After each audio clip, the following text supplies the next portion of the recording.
if you look around, you can literally see it's not safe for anybody to have been here without any of the supplies that you need. He's not got any hiking stuff, he's not got any sun cream, like he's not got his phone, he's in like severe danger. And I just feel like I've been up here every single day since that it's happened. I've been walking around trying to find him, like literally doing everything that I possibly can. And in the full time I've been up here, I haven't seen one helicopter, which I feel like is very, very important, because the helicopters will be able to see things like, yes, they've had drones up here, yes, they have had dogs. However, they haven't actually had a scent from anything of Jay's. So I know that the dogs will be able to sniff out any humans, but obviously there's humans down there looking for Jay, and I think that could be misleading for them. Like, I feel like they definitely need to get a scent from Jay. Like, with the time I've spoke to them, I've said you need to get a scent, like, and they've like sort of disregarded that.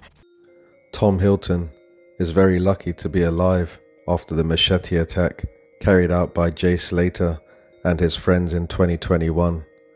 It could have been fatal if not for the heroic intervention of a young girl who threw herself onto Tom Hilton's body to save him.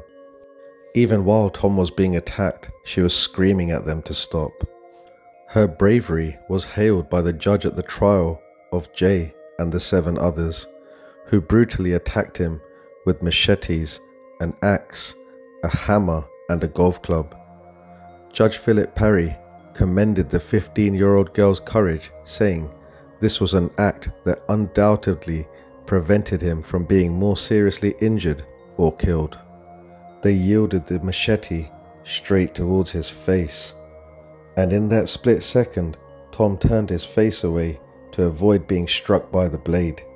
The fearsome weapon struck the back of his head so deeply that his skull was visible. It was only when the brave 15-year-old girl pulled one of the gang members away from Tom and threw herself over him. The gang scattered in all directions while witnesses tried to get help for the injured teen. The place was turned into a crime scene, and police combed through the scene and found a balaclava, an axe, a broken knife blade, and 2 more knives. Tom's blood was later found on a shoe belonging to Danny Yaqub, who was later convicted of violent disorder along with the rest of the gang. It wasn't until 2 years after the attack that the 8 teens were sentenced for their roles in the violence which took place outside the paper mill in August 2021. And as I mentioned in my previous video, they were laughing throughout the whole trial.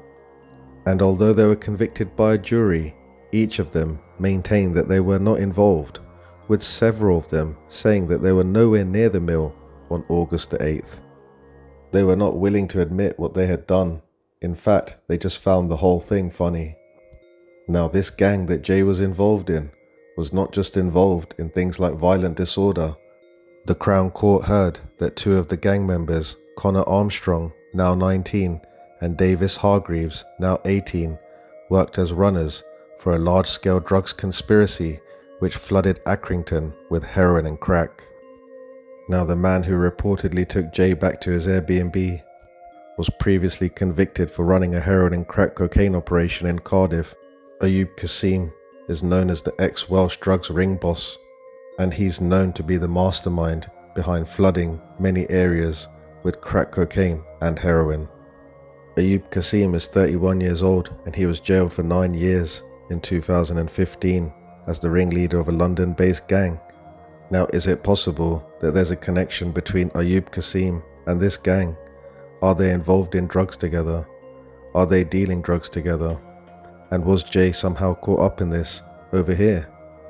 You see, if we look at the original motive, what we've been talking about in the previous 2 videos, and this one as well, about how Tom Hilton wanted to get revenge on Jay Slater, and that's why he may have set him up while Jay was on holiday.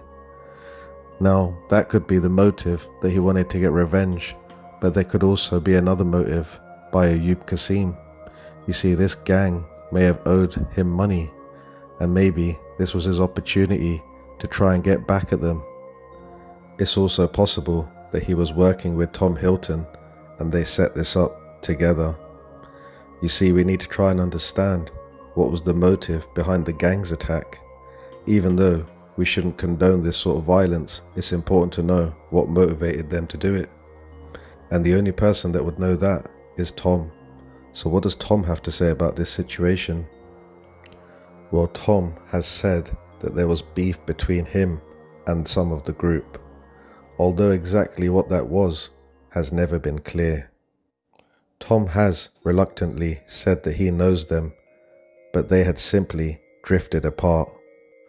Now Tom obviously knows a lot more than what he's saying, and that's why he's being so vague by saying that they just drifted apart. I do wonder if this was some sort of ongoing dispute, and that's why they attacked Jay while he was on holiday. How did Jay Slater come to his death? And was this all a setup?